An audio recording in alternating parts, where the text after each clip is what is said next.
Welcome to Sketching Up. I'm Chris. That's Matt, and we're back with another episode. Today was going to be the Archer episode, but we got something way more important that we have to talk about. Not that Archer's not important, but something way more important that we have to talk about. They are AI generating Stan Lee. We're going to get all into that in a minute. We're going to get into, some stuff that went on with me, some stuff that went on with you, some stuff that's going on in pop culture, and then we'll get into Stan Lee. Before we get started, make sure you follow us on social media, Sketching Up Podcast, wherever you get your social media. Also, follow us on YouTube, subscribe to us on YouTube, follow us on Instagram, follow us on Twitter, and follow us on TikTok at Sketching Up. No, I already said that part. Follow us on your podcasting pages. That's where I was like, wait, something's wrong. That's why I paused in the middle of it. I was like, something's wrong here. I'm saying something wrong. And in true Sketching Up fashion, we're not going to redo any of that. We're leaving it as is. Just do it live. We'll do it live. Fuck it. We'll do it live. We'll do it live. One of the best clips ever.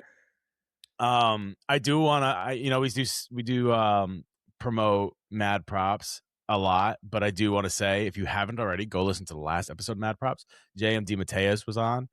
For those of you that don't know, he's the legend Spider-Man writer. He did Craven's Last Hunt. He does Spider-Man 94 right now. But I mean, he has some of those big Spider-Man runs from like the mid 80s to the 2000s that you could think of. He is like the writer of it. Mm-hmm. He joined us on Mad Props, and it was really fantastic. Joe Brown was great enough to produce that one. We all know Joe Brown, friend of this show, friend of that show.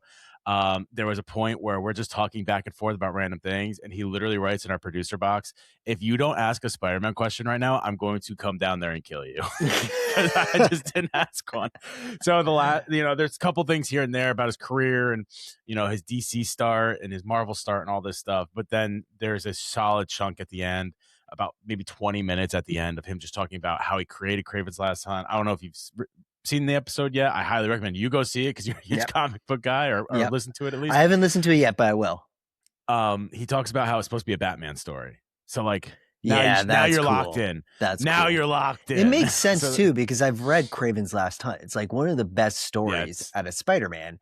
And I feel like Craven's Last Hunt, they always try to recreate it, like either in some way, shape, or form. Or live action. It just doesn't pull like the original comic does. Well, because there's so much in the original comic that was just, it's one of those things where it was like so new but also so shocking. Like it was kind of so far off from any other type of Spider-Man story that like when you do it, it's gonna hit a lot harder than. It's like you can't recreate the death of somebody in a remake because we know they're gonna die. Mufasa dying is not as shocking in the live action remake as it is in the original when he dies. So anyway, it was really good. I highly recommend you go listen to it, especially if you're here and you like comics like we do. It's worth the listen for sure. And he was awesome. Hopefully he'll be back either on this podcast or on another podcast, but he's willing to rejoin. So that's great. So definitely go check that out, especially if you love comic books. And then on the next episode of Mad Props, you can see this group right here before the next guest. If you want to see all that, check the description. Got a little Discord server going. You're going to want to check the description. There is a Mad Props and a Sketching Up section of that. So go to the Mad Props section of the Discord and check that out. That one's news to you. Yeah, I just set it up. I've been trying to like figure out a way to get into Discord, I guess. And like, I like looked it up and I was like, this is just a little too much for me right now. Yeah, I'm still trying to there's a lot. I'm going to tell you right now, full honesty, a lot of chat GPT help like to try to set this up. But when I was at the panel, which I'm sure we're going to get into in a second. When I was at the panel, I was told like, you need to set up some sort of community with what you're trying to build. And I was like, nobody's going to join it right now. Like I'm still trying to build out that like community that comes back for the show and not just for the guest. And like, well, a good place to start is make a Discord, and then you can have a bunch of servers where people can talk to each other and stuff like that. So I made a Discord for Mad Props, and I want to put Sketching Up in there so we could do episode releases and like things that are more related to that could pop up there as well. That's gonna be in the description here. So let's do it. I'll send it to you as well, but it's gonna be in the description here. Please do. So yeah, I mean, you should be a mod on it as well because like obviously, because Sketching Up's a part of it, but. instead of having it transition into how the panel was, I could just go right into how the panel was. Yeah. How was it? How did you have fun? I did. It was very busy. We got a lot of content out of it. I had a friend of mine named Will, who is a videographer, come out, and we did a ton of stuff. So there is one interview. I'm not going to say which one yet, but there's one interview that I did by myself during the show that one of the cameras, like, I guess had autofocus on. So I focused it up. I didn't know it had autofocus on. I focused it up. The minute I left, it autofocused completely out of focus. So the solo camera's fine, but the camera with the both of us has focus issues. So I'm not sure if I'm just going to make that audio only, or if I'm just going to say screw it. Like, say in the beginning, like, just so you guys know, camera's out of focus. Enjoy. And go for it, because the audio comes out fine and all that. But so I did 2 days. I did Saturday and Sunday. Sunday was the panel. On Saturday that's when I was by myself. So that's when I had the camera issues, but I kind of was just getting a lay of the land. I went and talked to a bunch of people around, a lot of authors. We have a lot of author interviews coming out of this, but I would go to their booth. I would tell them what I do. I want to hear what they do. So like, I can know if this is either, someone that I should actually try to get on. Yeah. And then I set up interviews for the next day.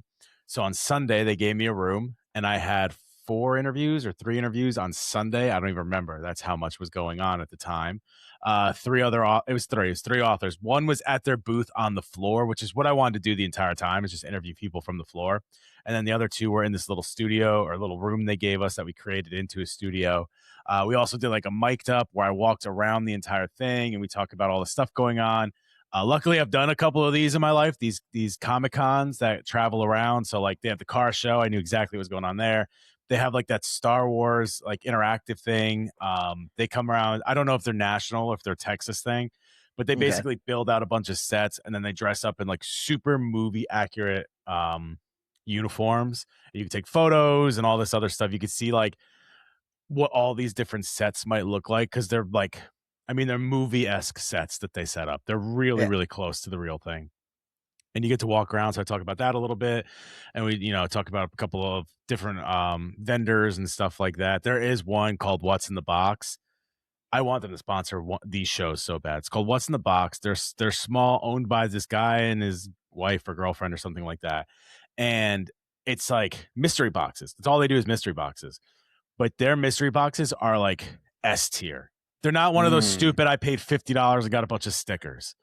I paid $25 to get a Schitt's Creek one, because Mary loves Schitt's Creek.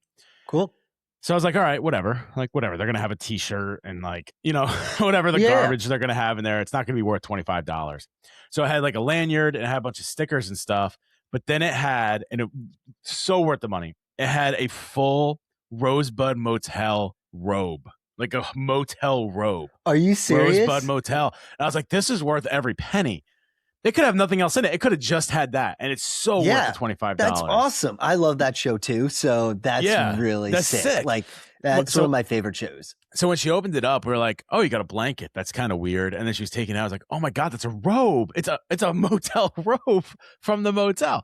So I went over to them. I was like, you have the best booth in this entire thing. I also shot them out in the mic'd up, which you can see on the Mad Props channel coming soon. Also, you can see the whole panel on the Mad Props channel coming soon. So both of those will be on Mad Props. But yeah, it was a really good time. I did the panel. The panel was really good.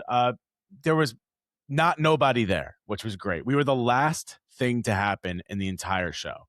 Okay. Before they closed the doors, we were the last thing to happen. So that's already off to a bad start, because no one's left. Like all the celebrities are gone. People are packing up and leaving. And so we're the last one, but there were people there. There were a couple of viewer questions, and went for about 45 minutes. It was really good. Again, you'll be able to see that on the Mad Props channel as well. But overall, really great stuff. And that sounds awesome, dude. They want me back next year, so we'll have to go as sketching up as well. Yeah, we're gonna do it. Like, I think I mentioned it that I really wanted to go, and just flights being so close, it was so expensive. It was like the cheapest flight was like $785 for the back of the plane, and I'm like, sitting on the wing. No sense. Yeah, and then I'm like, you know what? This is what people get for I feel like we failed Spirit Airlines. Okay, we failed them, and if they were still out there, I would get a cheap seat. Failed them, but gas prices failed them. But now that they've already told me like they want me to return and like they've enjoyed, I guess I did more interviews than any other podcast, so it was open to any podcast. I took this as an like full advantage of this. I'm like, I have a couple sprinkled here and there throughout the next couple weeks, like just the virtual ones. But it was like, if I could do like 4 interviews, that sets me through like July. Like I'm set through July now with interviews because I have one on the 1st that's before this, and now 4 other ones. Now I'm going into July. I have 2 already scheduled for July. So like I can almost get myself to August just by doing this. Yeah. So even though that's the thing, like the one came out like, you know, the camera was off, but like it's okay because now I can just throw that towards the end. But then the dog days. And if I get other ones, that could just be pushed back even further and further, and it could be an emergency podcast or whatever. So it's really that's sick, dude. It's really nice to have because now I can, you know, set a day aside, get everything edited, scheduled out, and then not have to worry about it for a long time. Yeah. And if people don't know, like that's gold to podcasters. It's gold because we don't get paid to do this, and so we have to find time in our schedules to get this. Unless somebody wants to. Someone wants to. We'll take Tubi. it. We'll take it. Tubi. Hey, hey. I'll Tubi. talk you guys up every single day. We already do. I know. I really already do. So you know, it's tough. And Chris, you know, I give a lot of mad props. God, you got to let me do it. You can't not do it over me first. Yeah, you can't not do that. You know, I'm trying to give you your flowers right now. Oh, you should have done it. I wasn't going to cut you off. Yeah, no, I don't trust you. Watch this. But you Go ahead. Ready? You do amazing stuff. So I give you mad props for really getting out there. You know, it's not easy for everybody to go and be like, I'm just going to go set up and try to get interviews at a huge Comic-Con like expo where it is very busy. Like you said, it's a lot of noise going on in those things. We've both been to Comic-Cons before. So like, and this one was huge. This one was in the entire convention center floor. So that's A through E. Yeah. Halls. And then it was the 2nd floor and the 3rd floor of the convention center. It was giant. Yeah. I knew it was big, but this was much bigger than I ever expected it to be. Yeah. And so like just to be able to go do that and get it done for your show, that's awesome. So congratulations. That's Thank huge. you. I'm proud of you, man. And I'm happy that it was successful. Two things here. One, for people that don't know what the hell I was doing, when I said go ahead, watch what I'm doing, I muted my mic and I said that, but you could see me mouthing it. It's the only way he shuts up if he mutes his mic, and it's ironic that like he only has the power to do that. Like I don't have the power to mute his mic. You should have the power. Oh yeah, not my mic. I can mute your mic at any time. Yeah, so. I know. Isn't that like oh man, it's messed up. But the reason I have to say that though is because even if you're watching, there's really no evidence that I did that. I know. So you hear me say, watch this, and then nothing happens. Nothing happens, like, and I just keep talking. Yeah, you just keep talking. It's like, what did they even just do? Yeah, what they even just do? That makes no sense. What's he doing? But to put in perspective what you're saying here, every day since Saturday, so we are recording, lift the curtain, we're recording on a Thursday. So Saturday, Sunday, Monday, Tuesday, Wednesday, now Thursday, every single night I've recorded a podcast. Every single night I've recorded a podcast. A lot. So that's a lot. That's a lot. It's a lot. It's definitely a lot, but you're banging it out.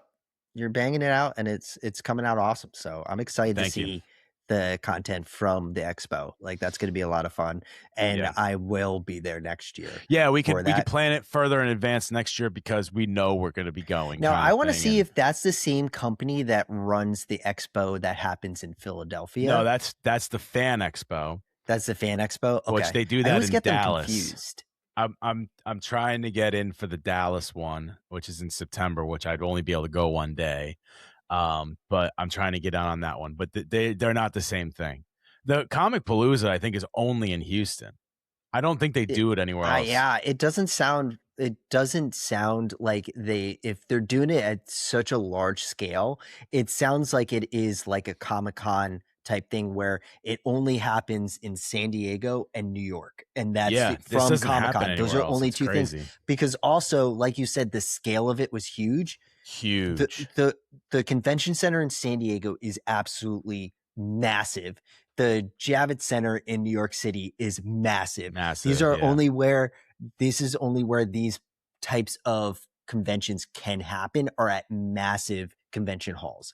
And like Philadelphia is big, but it's nowhere near where it sounds like you are, or San Diego or New York. Like it doesn't sound like it's anywhere near that. I was going to say this one could probably hold an actual Comic-Con. I didn't know. I've been to the George R. Brown Center a couple of times. It was when it was opened up like that, I couldn't actually believe how big the convention center is.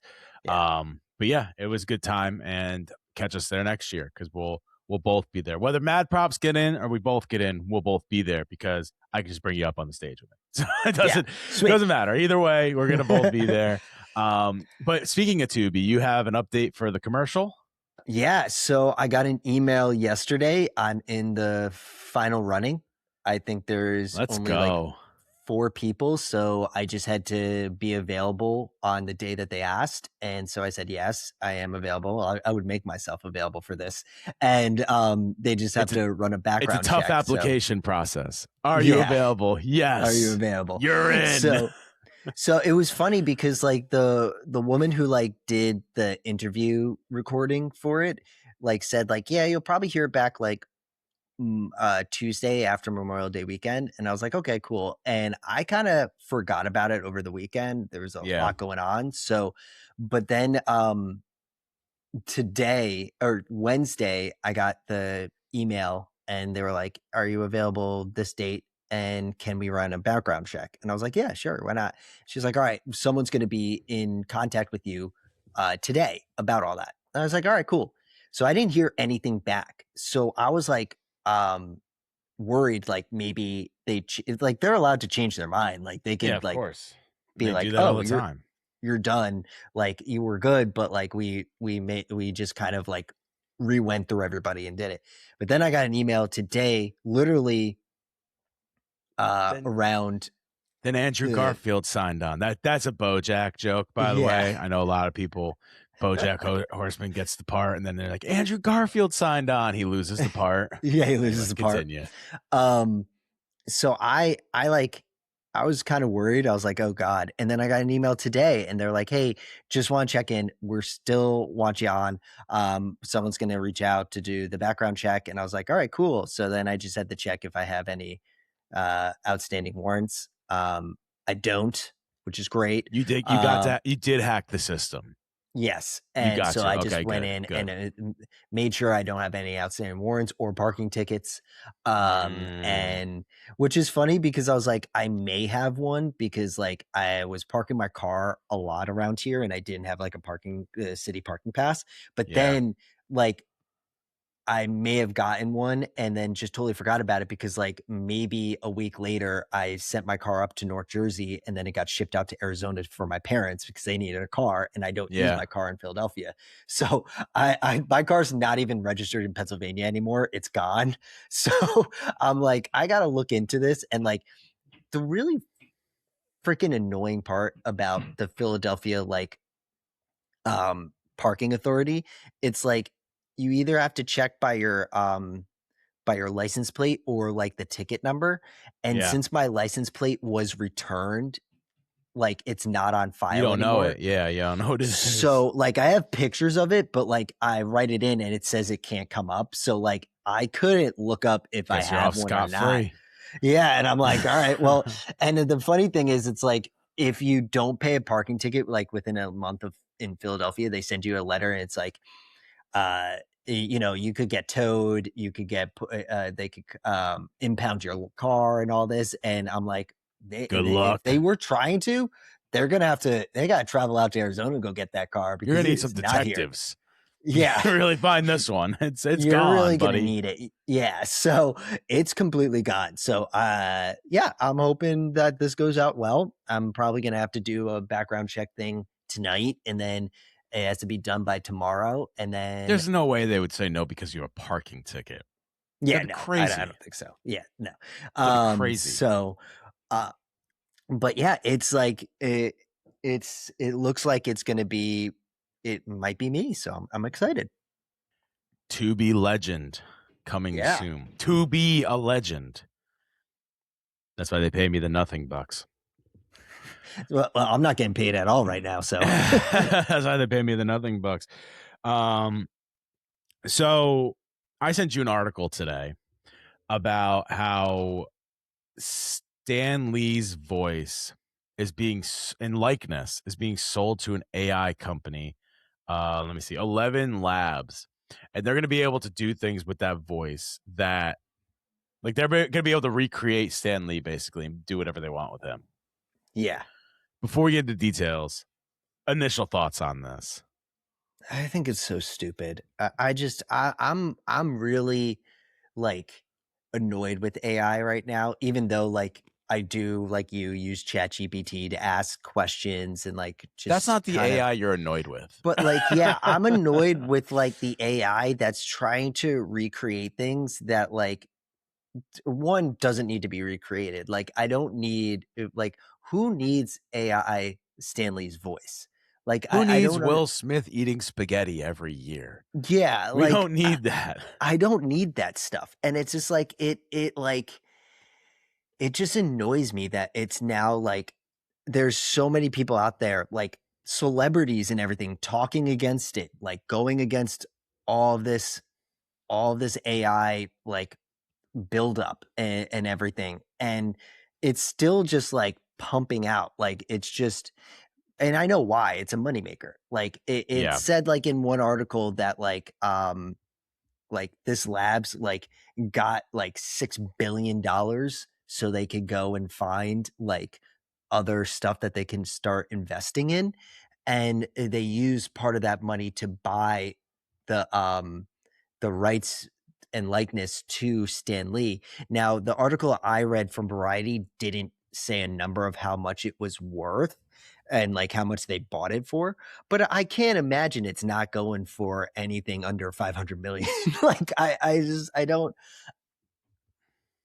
know. I don't know. And like and they I know Stan Lee's like universe is like um I think it's owned by POW Entertainment. That was his company, and Genius Brand International. Like they own like majority of Stan Lee's stuff, and to see like Marvel comic book writers, artists, and then Marvel actors and directors and everything not being on the side of AI, and then you go and do this. It's insane to me.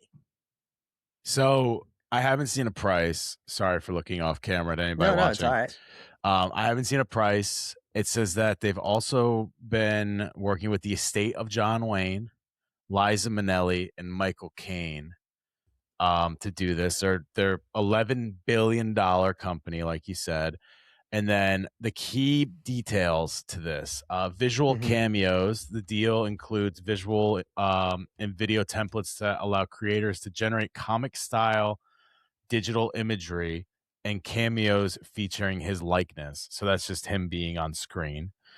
I can't believe they're doing. I'm sorry, but I can't believe they're doing it for Michael Caine. He's not even dead. Neither's Liza Minnelli. Yeah, I just. But that's what they're saying. They're in agreement with them. So at least they get to choose. Like Stan Lee didn't get to choose this. Businesses can now license his AI generated voice for commercial, educational, and creative purposes projects. And Lee's cloned voice is available on the 11 Reader app, featuring a Stan Lee Book of the Month club that kicks off with Treasure Island. So he'll be reading and narrating that book, and he'll be doing a different one each month, it looks like. So that's I don't know. stupid. I like it's funny because like I don't know if I want to have Stan Lee read me a book. I don't know if I'm in the minority for this, but it's like no, I would love to have him read me a book when he was alive. yeah. And it's like it's like if they did this for like Kevin Conroy, who is the famous Batman voice actor. Like, I love his voice. I love his voice as Batman. Like, that's the Batman I hear in my head when I read comics and everything. I don't think I would want him to be reading to me. Like, I don't know. Like, that doesn't sound right. I don't know. It just sounds very Frankensteinish, you know? Like, let's put something together of someone who's passed away and let's get his voice back out there. Let's hear him talk.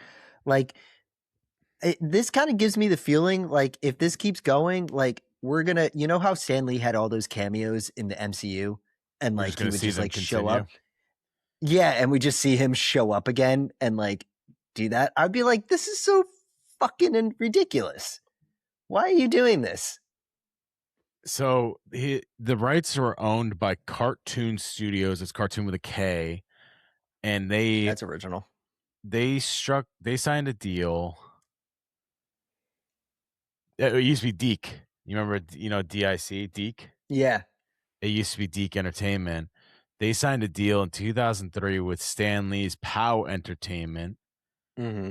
and I'm assuming that's how they got the rights to his likeness in the first place. This is Yeah, this is because the thing. This is the thing I worried about, like, happening overall. We started to see it with Disney and Marvel, like they bought Marvel Studios, but then we started to see it when they started to buy like X-Men and Fantastic Four and stuff like that. The problem with Marvel is years ago, 90s, they were bankrupt and they sold everything. yep. Literally, they had to sell everything. And the fear, and this goes with like Michael Jackson's estate, and like this was a big thing with Tupac when they had hologram Tupac go on the stage That was years. Like, this ridiculous. is like Yeah, that over was at 10, Coachella, right? 15 years ago. Yeah, it's like Yeah, they had 15 it years ago now. Coachella, yeah. Um, someone owns these rights, and all you need to do is go broke to sell them. But a lot of these rights were like sold off already because Yeah. they were bankrupt. They needed to make money back. So I'm wondering if this is part. I mean, 2003 is after Blade, and it's after Was it that first Toby's? Spider-Man. Yeah, Yeah, because it's the the first first one came out one, in 2000, right? The first one came out 2002. I'm 2002. pretty Okay. sure it's 2002, and it's because, and the only reason I think I remember that is because they had to change the World Trade Center stuff. Oh, I think that's it came right. out Yeah. right after that because they had changed World Trade Center stuff. But I now that these guys are moving on, I feel like we might start seeing more of this because a lot of this stuff, especially back in those days, were sold off. So as these people start to pass away, I mean, Yeah, it's you know, it's a tough one. It's a really tough one. I don't like it yeah, at all. I think it's stupid, and AI they is should. taking control of a lot of things, which I'm just like over it because I see it a lot in like my day to day since like I'm only doing freelance digital marketing and I'm applying to jobs and like every job asks you like, is it okay if we read over your resume with AI? It's like, what? You don't like you I know some of the companies that I'm applying to have people there who are supposed to be reading resumes and seeing if they're a Yeah, good fit. they have a whole department for that. Yeah, and now you just like, oh, let's put AI into that and like let's have AI run it so that person who's paid doesn't have to read your whole resume. And and it's like, okay, why do I have to do a like a 6-page application if you're just gonna scan it with AI and it doesn't pick up what you need to pick up? Or like, do I have to now figure out what trigger words are going to get your AI system to pick me? Like, it's ridiculous what they're doing with this. It's like I get like the asking questions and like getting all of getting information quicker when using AI, but this is just ridiculous. Like, there's so many problems with AI going on right now in our world that like take away the likeness of them buying likenesses of actors and creators and everything like that. They there's like a huge problem with like people asking them like real questions like that they should probably be talking to a therapist about and like it's taken people down a very bad road and it's like I get it's like we're trying to make this the AI boom now, but it's not ready. It really isn't. It's not ready. Like the it it kind of reminds me of like when Google started up, you know? Google wasn't perfect when it started because it didn't have all the input information that people put into it, you know? Like people built Google and the search engine it is today.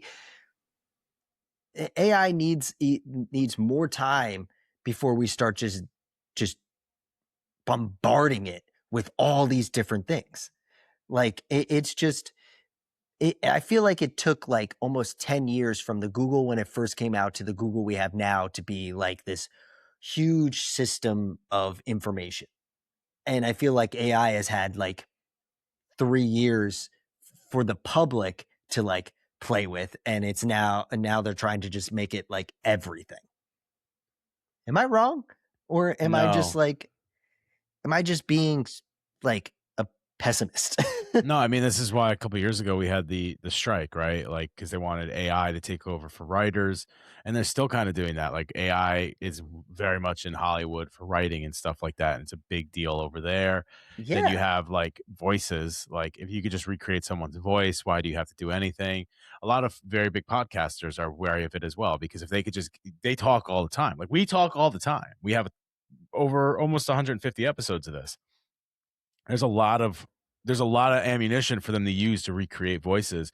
So bigger podcasts, it's like what makes it so somebody can't do it? I'm not a big fan of Joe Rogan, but he did have a video one time on his show that someone brought on or they found of him talking. I don't know if you've seen this or not, and it's completely AI, but you would not be able to tell the difference.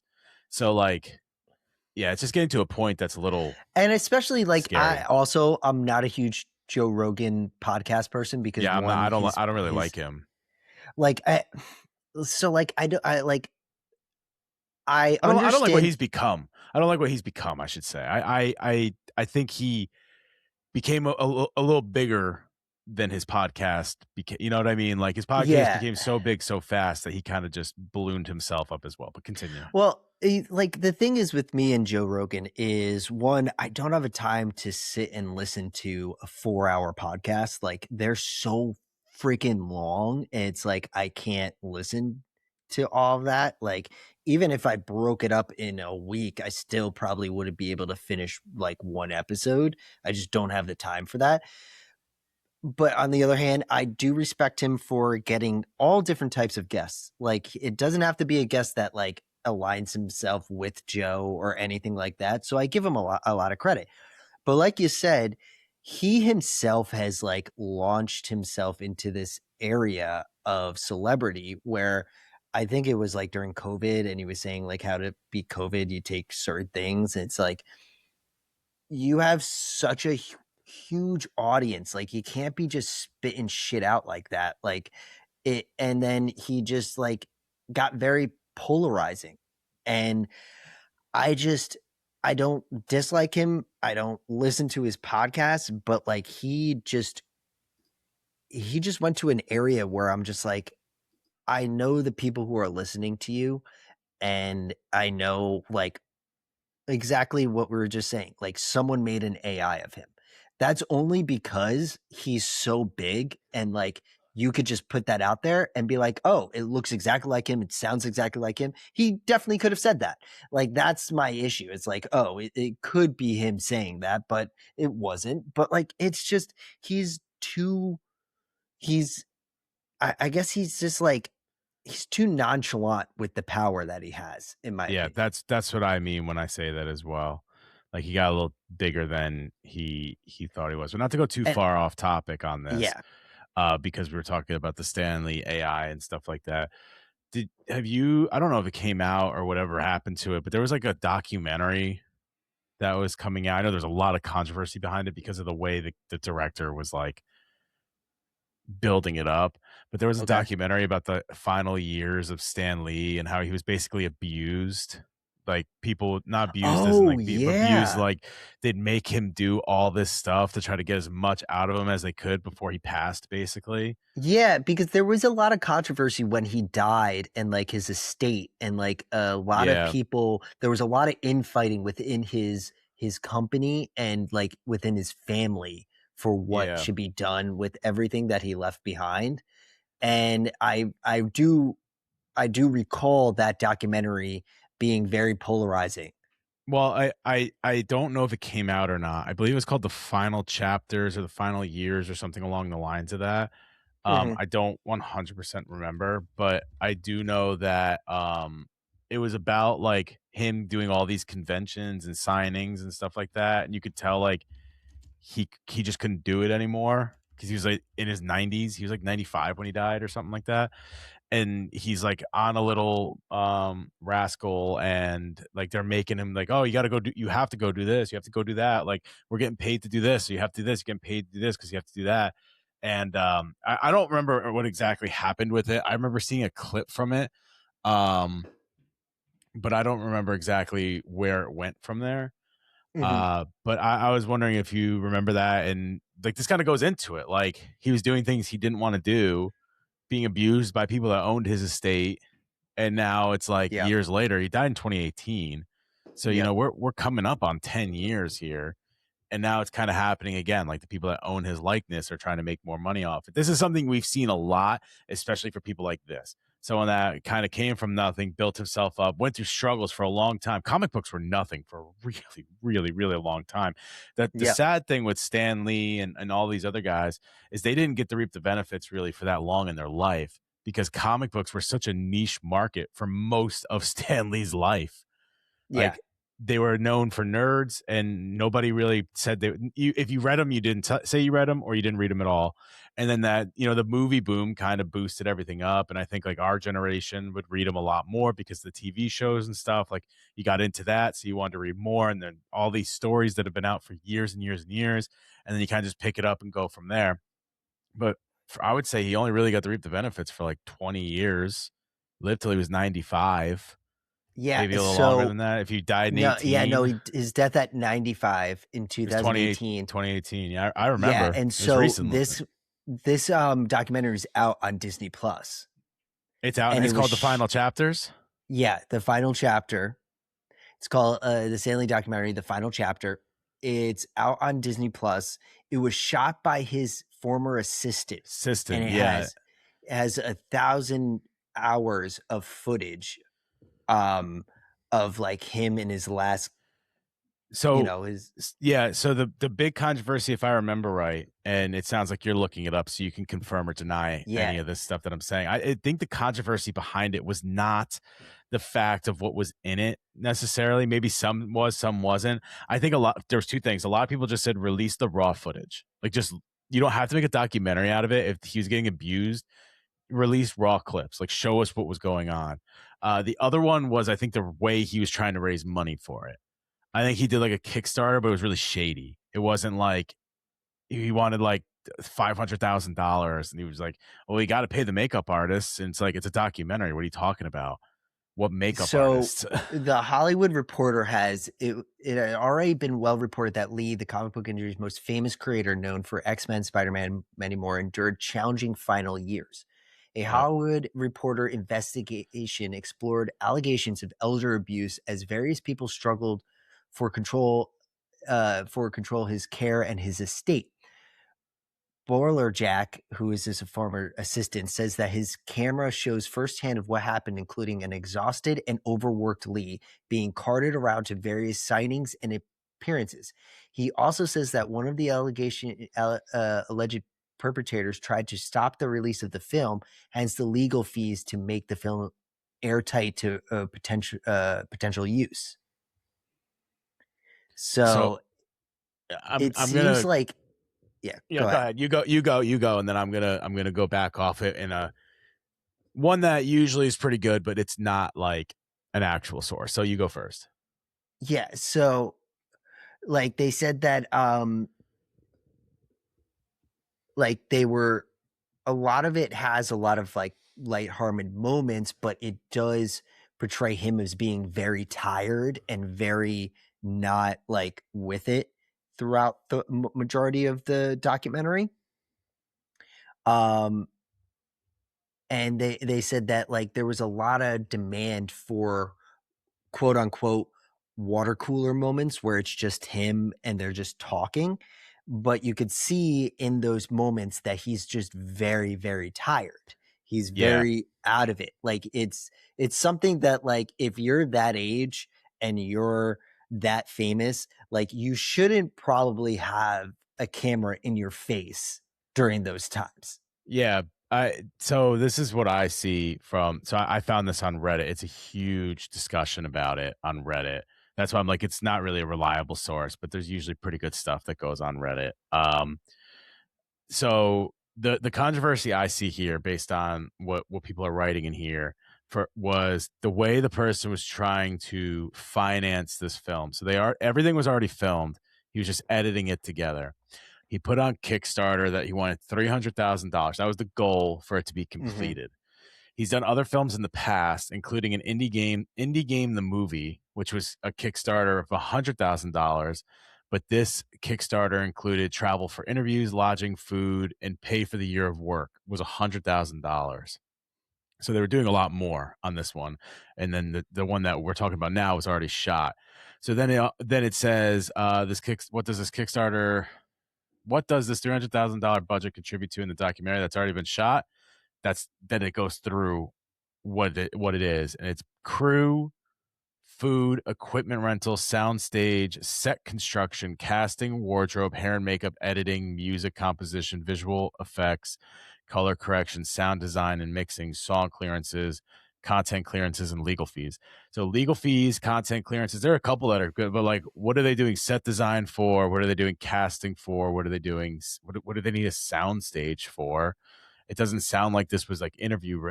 He literally says in the top of this that this is already shot. It just needs to be edited. So I think that was like one of the big ones. I'm not going to read all this. It looks like there's a lot more that fell under this as well. Why it was For like sure. And I just weird, want to but say that's a in the big one. Hollywood Reporter article, it said he raised nearly $85,000. So he didn't even come close to the goal. No, because it said it says he estimated the film cost about $500,000 to produce in total between filming costs, legal fees, and post-production. And here's another one, by the way. And this is better than everything we just said. First comment on here. It's incredibly disturbing that the director and producers supposedly had footage of elder abuse that they didn't show or report to the police. They held on to it until the statute of limitations were over, packaging it together and then making it into a documentary. That's pretty solid. Yeah, that's pretty solid. They knew what was going on, and they're just like, yeah, we could profit from this too. Why not? Yeah, why not? And like that goes into what we're talking about here is that like AI is profiting off of people who have passed away, who have no say. And once you pass away, the statute of limitations apparently just it's gone. So that's what it was saying. Like it ends very quickly. It's not gone, but it looked like it ends very quickly afterwards. Like, yeah, it was soon after. Like, and I don't know who's in control of his estate, which it's probably this massive. this cartoon thing. I was saying that they're the one that sold it. They're called. Hold on, I had it up. I just Cartoon Studios with a K. POW Entertainment. POW Entertainment is his thing, but they merged with Deke Entertainment, which became Cartoon Studios. So Cartoon Studios owns all this stuff because it's within this TV production deal they did in 2003. Yeah, like I can't think that they're a licensing service. That's what exactly what they are. They're a licensing service. And it's just like whoever had control of the sale of POW Entertainment, or at least the merger, like he did what Stanley probably never wanted to happen, or they did probably what Stanley never wanted to happen.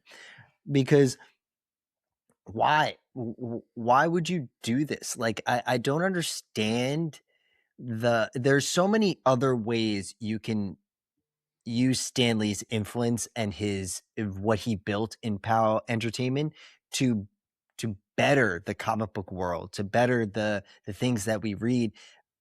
Comic book readers, and I'm just talking for me, like, I don't want to hear about one of the greatest comic book creators of all time, probably the greatest creator of comic books of all time, being used for AI. You That could just say doesn't sit right with most me. influential person to comic books of all time.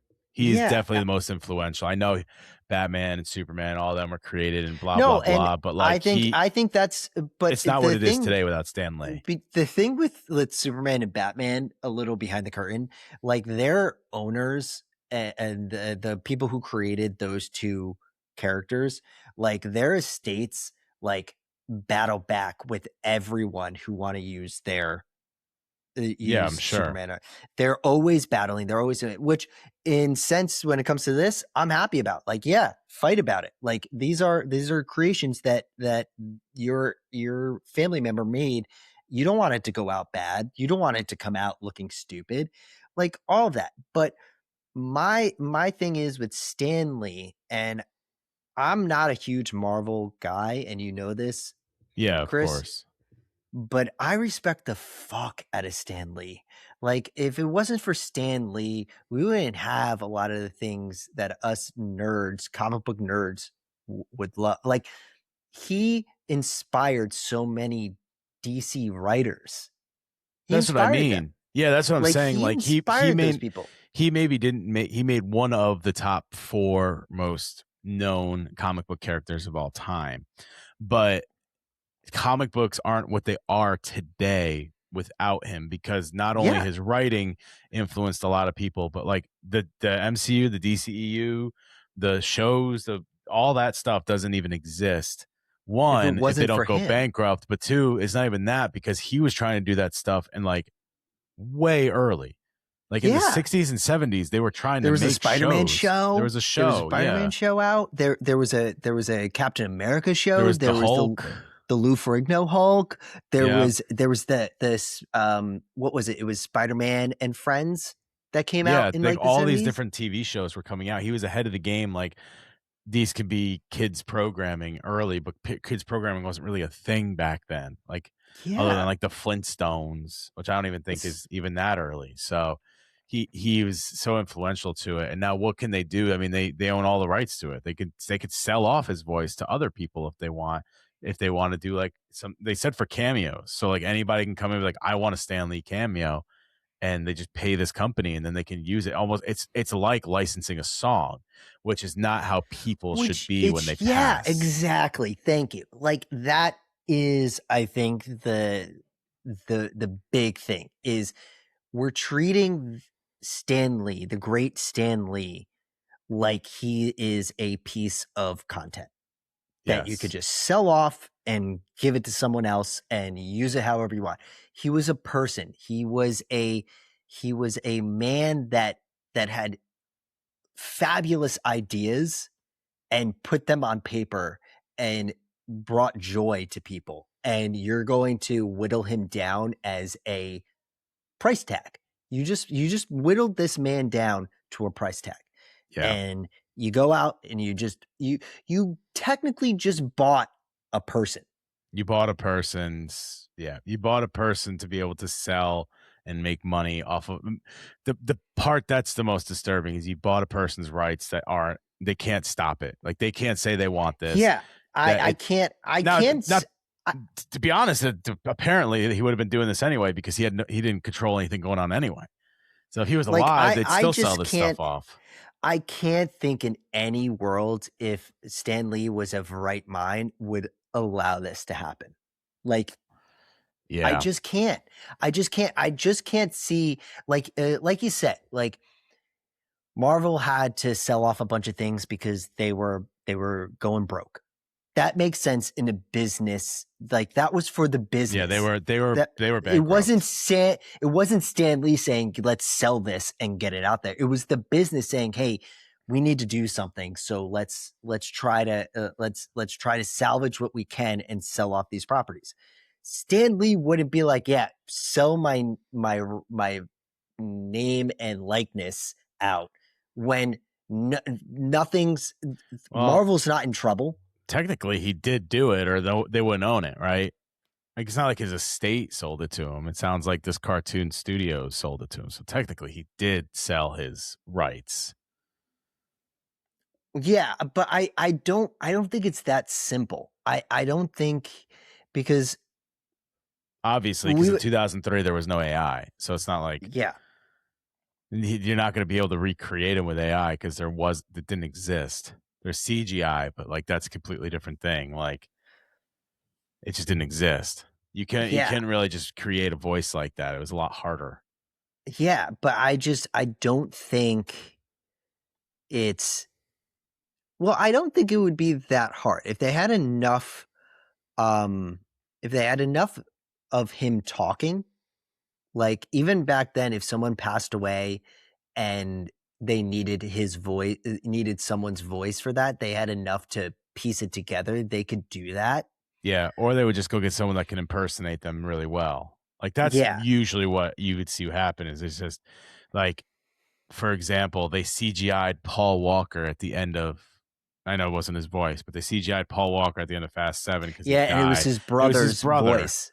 It was his Yeah. brother and his brother's voice. Like they just find someone really close to it that they Yeah. can match up because it was easier. Now, literally, you just put the prompt in and or whatever you're going to do with AI, and it'll spit out what you're looking for. I know this is kind of off topic, but the Fast and Furious franchise should have ended when Paul Walker passed away. That's for a whole other podcast. Whole other podcast. I only watched like 5 and 7. I skipped like every other one. I think I watched one more too, but I don't remember. I don't remember. I got up to the one with Paul Walker. That's 7. I know that for a fact that's 7. Yeah, I got up to that and then I stopped. Well, did everybody else stop? What do you guys think of this whole Stan Lee situation? Let us know in the comments below. You can also let us know on social media. Go ahead. Sorry, I just had to, before you went into the ending, I just wanted to do a shout out, okay? Today we got some sad news, at least sad news for the hockey world, that Claude Lemieux passed away this morning. Claude Lemieux, to me and my family, is huge. He was on the Devils when they won their first cup. He won the Conn Smythe, which is the MVP trophy for the playoffs. My parents were season ticket holders at the time, and they about a week after my parents adopted me from Colombia, they have a picture of me in Claude Lemieux's arms because they got to go see him after a game because of season ticket holders and everything. The reports are coming out now that he did commit suicide. And I just wanted to take a minute to talk to whoever's listening. You know, if you need to talk to someone, please reach out to someone. Please go out and say something to someone. Talk to your family. Talk to a mental health professional. Reach out to someone and talk, because that's what you need to do. You're not in this alone. I have a bunch of mental health issues. I do see a therapist monthly. And so, with him passing away, he was a big part of the New Jersey Devils franchise. His number is retired. It was huge. And to hear that he passed away, he's from Quebec. And it was awesome to see him. The Canadians' tradition is to bring the torch out before each game, and he was picked to bring out the torch last Monday for Game 3 of the Eastern Conference Finals. And then that was the last day we saw him, and we found out this information this morning. So on Thursday, the day we're recording. So I just want to rest in peace, Claude Lemieux. Thoughts out to his family, and if anybody's struggling, please go reach out to someone. Talk to someone, talk to anybody. It's dark. It's very dark out there, but you can make it. So please reach out. It's a tough thing. It really is. So I just want to give a shout out to the Lemieux family. Yeah. If you want to continue with the rest in peace, Tom Kane passed away, legendary voice actor as well. That was, I think, last week. Last week, yeah. But to try to move on, because Sorry. Yeah. No, it's all good. Make sure you follow us on social media at Mad Props Podcast, on Instagram, TikTok, Twitter, and Facebook. You can also subscribe to the podcast on YouTube or follow us wherever you get your podcasts, including Apple Podcasts, Spotify, iHeartRadio, or wherever else you get your podcast. Check us out on the next Mad Props coming out next week. We're going to be on the beginning of the Mad Props before we go into the guests, so you're not going to want to miss us over there. And any closing thoughts? I'm excited to listen to the new Mad Props. I can't wait to listen to that. It's going to be a lot of fun. And JMD I think mad props to you, Chris. You did a great job down at the expo. You did an awesome job. I'm proud of you. You're killing it. So keep it up, buddy.